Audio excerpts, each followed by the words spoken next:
Chicken କାହାକୁ ବା ଭଲ ନ ଲାଗେ। ପିଲାଠୁ ବଡ଼ ଯାଏ ସମସ୍ତଙ୍କ ପ୍ରିୟ। ବାକି ଆମ ଘରେ ଶାଶୁମା ଏକା ଖାଆନ୍ତି ନାହିଁ।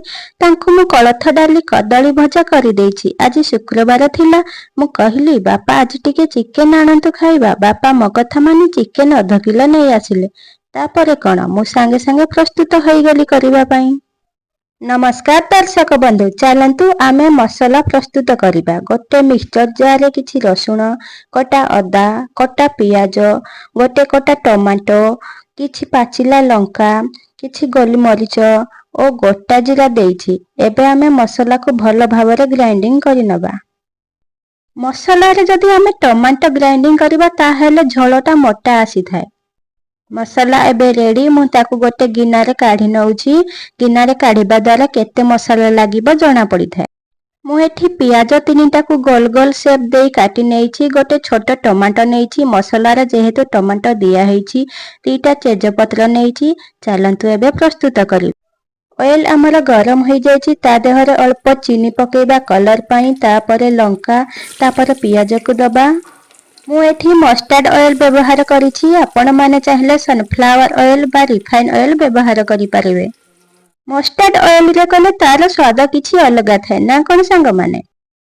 ପିଆଜକୁ ଟିକେ ଭାଜି ନେବା। ପିଆଜ ଏବେ ଆମର ଲାଲ ହେଇଗଲାଣି। ଏବେ ତା ଦେହରେ ଆମେ କାଟି ରଖିଥିବା ଟମାଟୋକୁ ଦେବା। ତାପରେ ଟିକେ ଚଲେଇ ନେବା।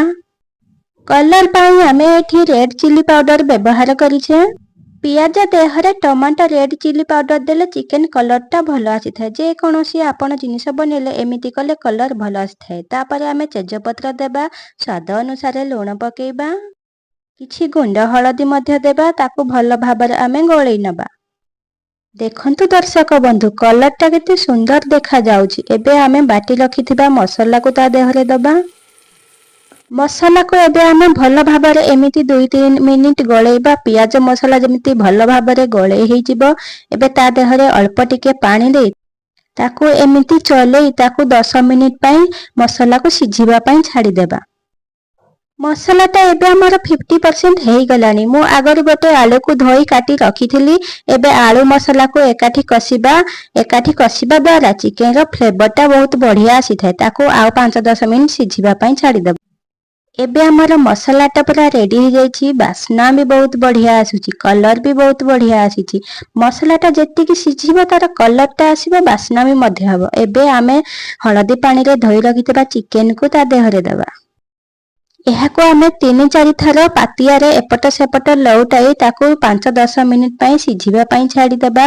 କାରଣ ଚିକେନ ଦେହରେ ପାଣି ଥାଏ, ତାଠୁ ପାଣି ବାହାରିବ। ଦେଖନ୍ତୁ କେମିତି ପାଣି ବାହାରୁଛି। ଏବେ ଆମର ଚିକେନ କଷାଟା ରେଡି ହେଇଗଲାଣି। ଦେଖନ୍ତୁ କେତେ ପାଣି ବାହାରିଛି ଚିକେନରୁ।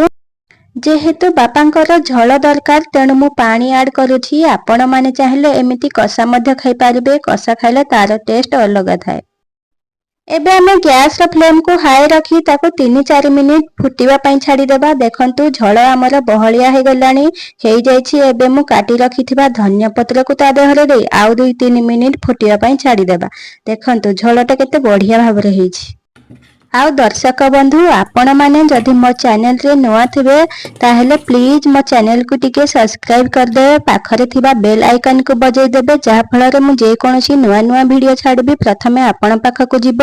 ଆଉ ଗୋଟେ ପ୍ୟାରା ସା କମେଣ୍ଟ କରିଦେବେ। ରହୁଛି।